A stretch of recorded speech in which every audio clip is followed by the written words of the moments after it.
Top 3 mid cap fund का बारे में डिस्कस करेंगे जिसमें आप लमसम करके चल सकते हैं। लेकिन पहले आप सभी से रिक्वेस्ट है, आप मेरा चैनल मनी माइंडसेट सब्सक्राइब कीजिए, कमेंट कीजिए, शेयर करना मत भूलें। चलिए वीडियो शुरू करते हैं। पहले जान लेते हैं मार्केट का सिनेरियो क्या है, मार्केट कैसा रिटर्न आगे चल के दे सकता है। देखिए मार्केट का जो सिनेरियो है, अगर स्मॉल कैप इंडेक्स और मिड कैप इंडेक्स देखें तो ये सब इंडेक्स जो दिसंबर में पीक में था उससे 20% तक टूट चुका है। तो लमसम का अपॉर्चुनिटी यहाँ पर बनता है। निफ्टी 50 को अगर देखें तो पिछले 3 क्वार्टर से 5%, 6% या फिर 7% ऐसे रिटर्न जनरेट करके दे रहा है। मतलब सिंगल डिजिट का रिटर्न जनरेट कर रहा है निफ्टी 50 पिछले कुछ क्वार्टर से। अगर अक्टूबर से दिसंबर तक का जो क्वार्टर है उसमें देखें तो 5% का रिटर्न ही जनरेट कर पाया है। तो निफ्टी 50 मतलब इंडिया का टॉप 50 कंपनी अगर रिटर्न अच्छा नहीं दे तो इसका इम्पैक्ट पूरा मार्केट पे गिरता है। इसका वजह से भी मार्केट करेक्ट हो रहा है और मार्केट में जो गिरावट देखने को मिल रहा है। मार्केट जब पीक में था तो फॉरेन इन्वेस्टर्स ने $25 बिलियन सेल किया है। तो इतना स्टॉक्स अगर सेल होगा तो इसका असर मार्केट में गिरेगा। तो मार्केट में बहुत ज़्यादा नेगेटिव इफेक्ट इसका वजह से भी गिरा है और मार्केट बुरी तरह से गिर चुका है। स्मॉल कैप और मिड कैप में जो बबल बन रहा था, small cap mid cap fund over valued काफ़ी दिन से हो रहा था, इसका वजह से एक बबल बन रहा था, वो बबल बस्ट हुआ और मिड कैप स्मॉल कैप में भारी गिरावट देखने को मिला है। तो ये गिरावट कब तक चलेगा?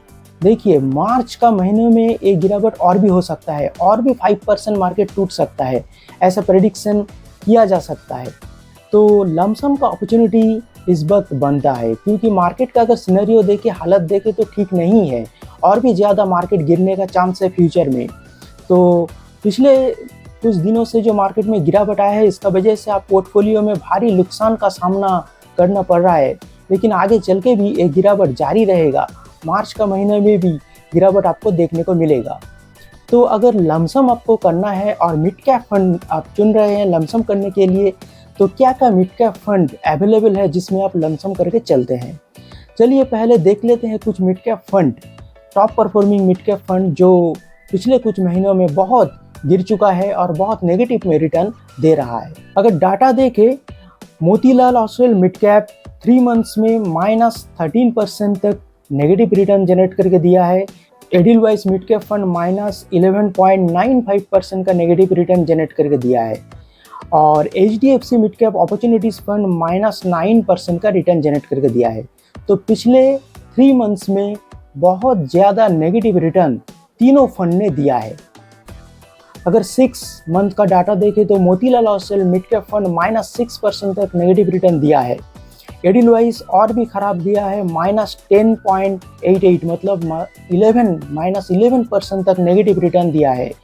और HDFC mid cap opportunities fund -9.59% return दिया है। तो मिड कैप कैटेगरी का ये जो 3 फंड है बहुत ज़्यादा टूट गया है। आप देख सकते हैं 1 ईयर रिटर्न ठीक ठाक है। मोतीलाल ओसवाल 19% का रिटर्न जनरेट करके दिया है, एडिलवाइस 13% का और HDFC अपॉर्चुनिटीज फंड 7% का रिटर्न जनरेट करके दिया है। लेकिन लॉन्ग टर्म में रिटर्न अभी भी ठीक शो हो रहा है। आप 5 ईयर्स का डाटा अगर देखें तो 27.78% return Motilal Oswal mid cap fund ने जनरेट करके दिया है। तो इतना गिरावट का बाद भी 5 ईयर टाइम होराइजन में जो return Motilal Oswal mid cap fund ने दे रहा है ये बेहतरीन रिटर्न माना जा सकता है। एडिलवाइस भी अच्छा रिटर्न दिया है, 26% का रिटर्न दिया है और HDFC mid cap opportunities fund 25.28% का रिटर्न जनरेट करके दिया है। तो लंबे टाइम पीरियड में रिटर्न अभी भी अच्छा है, लेकिन शॉर्ट टाइम पीरियड में बहुत ज़्यादा गिर चुका है। अगर इस टाइम आप लमसम इन्वेस्टमेंट करेंगे तो बहुत कम प्राइस में, कम NAV में आपको यूनिट एलोकेट हो जाएगा और फ्यूचर में आप अच्छा रिटर्न जनरेट कर पाएंगे। अगर मार्केट जब रिकवर करेगा तब आपको गेन देखने मिलेगा और प्रॉफिट देखने को मिलेगा। तो अभी मार्केट फिलहाल डाउन है तो लमसम का अपॉर्चुनिटी बनता है। चलिए रिस्क रेशियो की तरफ बढ़ते हैं। रिस्क रेशियो देख लेते हैं कैसा रिस्क है इस सब फंड में। Motilal Oswal mid cap fund थोड़ा रिस्की फंड है, हाई रिटर्न जनरेट करके दे रहा था, लेकिन रिस्क बहुत है, इसके लिए स्टैंडर्ड डिविएशन देखिए कितना हाई हो चुका है, 18.32 का स्टैंडर्ड डिविएशन है। ये बहुत हाई स्टैंडर्ड डिविएशन होता है। अगर 15 या 16 होता है तो ठीक माना जा सकता है, लेकिन Motilal Oswal mid cap fund का जो स्टैंडर्ड डिविएशन है एक चिंता का बात है, ये बहुत हाई हो चुका है।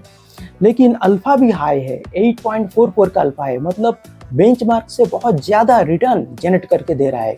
तो रिस्क एडजस्टेड रिटर्न जो दे रहा है वो बहुत अच्छा है, इसलिए आप ये फंड में लमसम इन्वेस्टमेंट करके चल सकते हैं। एडिलवाइस जो मिड कैप फंड है स्टैंडर्ड डिविएशन ठीक है, 15 का है, और अल्फ़ा भी ठीक है, 3.8 पर, मतलब 4 का अल्फ़ा है, तो अल्फ़ा ठीक ठाक है इस फंड का।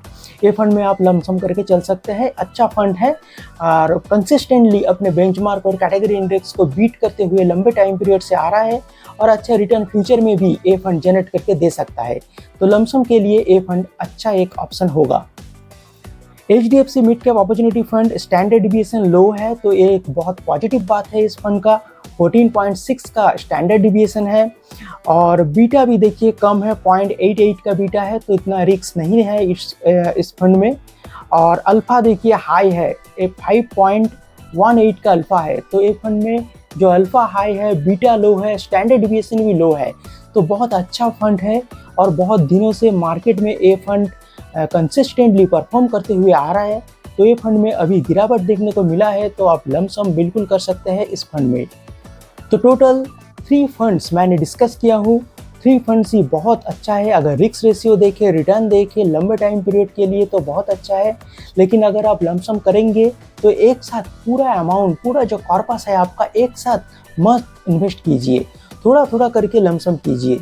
अगर आप अभी लमसम करते हैं तो थोड़ा देर रुक जाइए, फरवरी का एंड में या फिर मार्च में जब और भी मार्केट गिरेगा तब जाके और भी आप लमसम कर सकते हैं। तो थोड़ा थोड़ा करके जो अमाउंट है आपका लमसम करते रहिए, अगर मिड कैप फंड में आपको लमसम करना है तो ये था आज का वीडियो, और ऐसे और भी सारी इंफॉर्मेटिव वीडियो के लिए देखते रहिए मनी माइंडसेट।